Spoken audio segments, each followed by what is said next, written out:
శ్రీకాళహస్తిలో మహాశివరాత్రి బ్రహ్మోత్సవాలు అంగరంగ వైభవంగా ప్రారంభం కానున్నాయి. భవుని బ్రహ్మోత్సవాల దివ్య మహాశివరాత్రి విభవం భక్తకోటికి పుణ్యప్రదం. దక్షిణ కైలాసంగా భాసిల్లుతున్న శ్రీకాళహస్తీశ్వరాలయం మహాశివరాత్రి బ్రహ్మోత్సవాలకు ముస్తాబైంది. శ్రీకాళహస్తిలో మహాశివరాత్రి బ్రహ్మోత్సవాలపై సిటీ కృష్ణతేజ ఛానల్ అందిస్తున్న ప్రత్యేక కథనం. బ్రహ్మోత్సవాల్లో ఒక్కో రోజు ఒక్కో దివ్యరాత్రిగా పిలుస్తారు. ఈ రోజు నుండి ప్రారంభమయ్యే ఉత్సవాల సందర్భంగా రోజు ఉదయ వేళల్లో ఉత్సవమూర్తులు పురవీధుల్లో ఊరేగనున్నాయి. తొలుతగా 2 కళ్ళిచ్చి భక్తకన్నప్పగా ఖ్యాతి గడించిన భక్తకన్నప్ప ఉత్సవమూర్తి పురవీధుల్లో ఊరేగించడంతో ఉత్సవాలు ప్రారంభం కానున్నాయి. భక్తి రాత్రి 21న సూర్యాస్తమయానికి ముందుగా భక్తకన్నప్ప కైలాసనాథ స్వామి కొండపై ధ్వజారోహణంతో వార్షిక ఉత్సవాలు ప్రారంభించడం ఇక్కడి ఆలయ సంప్రదాయంగా వస్తోంది. అనంతరం భక్తకన్నప్ప పురవీధుల్లో ఊరేగుతూ ఖ్యాతి చాటనున్నారు. దేవరాత్రి 22న ముక్కంటి, భక్తిరాత్రి 21న సూర్యాస్తమయానికి ముందుగా భక్తకన్నప్ప కొండపై కైలాసనాథ స్వామి ధ్వజారోహణంతో వార్షికోత్సవాలు ప్రారంభించడం ఇక్కడి ఆలయ సంప్రదాయంగా వస్తోంది.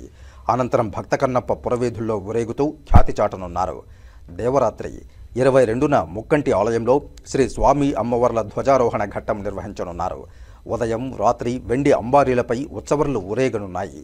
భూతరాత్రి 23న ఉదయం సూర్యప్రభ, చప్పరం, రాత్రి భూత శుక వాహనాలు జరగనున్నాయి. గాంధర్వరాత్రి 24న ఉదయం హంస, యాళి, రాత్రి రావణ, మయూర వాహన సేవలు జరగనున్నాయి.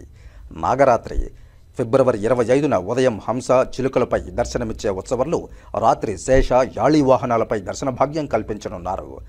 ఇక మహాశివరాత్రి ఫిబ్రవరి 26న ఉదయం ఇంద్రవిమానం, చప్పరం, రాత్రి నంది, సింహవాహనాలపై స్వామి అమ్మవార్లు దర్శనమివ్వనున్నారు.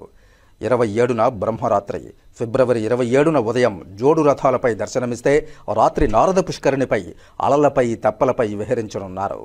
స్కందరాత్రి ఫిబ్రవరి 28న ఉదయం అధికార నంది, కామధేనువులపై ఊరేగే స్వామి అమ్మవార్లు రాత్రి పెళ్లి కుమారునిగా సోమస్కందమూర్తి స్వామివారు గజవాహనం, పెళ్లి కుమార్తెగా శ్రీ జ్ఞానప్రసూనాంబిక అమ్మవారు సింహవాహనంపై భక్తులకు దర్శనమిస్తారు. ఆనందరాత్రి మార్చి 1న శివపార్వతుల కళ్యాణం అనంతరం ముక్కోటి ఆలయంలో జరిగే ఉత్సవం ఇది.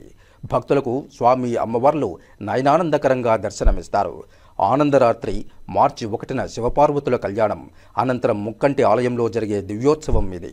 ఉదయం నవదంపతులుగా శ్రీ జ్ఞానప్రసూనాంబిక, సోమస్కందమూర్తి భక్తులకు పురవీధుల్లో ఊరేగుతూ దర్శనం కల్పించనున్నారు.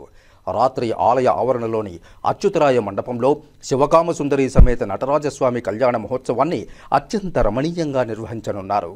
ఋషిరాత్రి మార్చి 2న కైలాసగిరి త్రివేణీయంగా నిర్వహించనున్నారు. ఋషిరాత్రి మార్చి 2న కైలాసగిరి ప్రదక్షిణోత్సవంగా 23 కిలోమీటర్లు ఊరేగింపునకు వెళ్లే ఉత్సవర్లు రాత్రి అశ్వ, సింహవాహనాలపై దర్శన భాగ్యం కల్పించనున్నారు. దేవరాత్రి మార్చి 3న వసంతోత్సవం, ధ్వజావరోహణ కార్యక్రమం పూర్తయ్యాక రాత్రి మేరుపర్వత సింహాసనంపై సోమస్కందమూర్తి కామధేనువుపై చతుర్మాడ వీధుల్లో ఊరేగనున్నారు. విభవరాత్రి మార్చి 4న బ్రహ్మోత్సవాల్లో ఆఖరున నిర్వహించే విశేషోత్సవం ఇది. దీన్నే పల్లకీ సేవగా పిలుస్తారు. ఉత్సవమూర్తులు పల్లకీల్లో కొలువుదీరి చతుర్మాడ వీధుల్లో ఊరేగనున్నారు.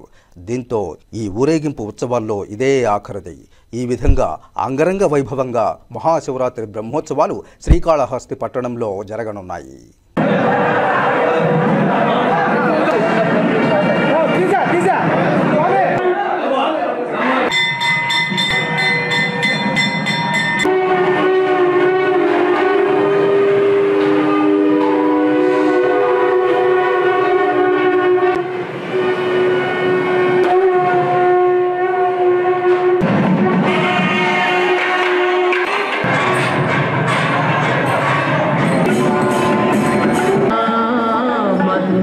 శివ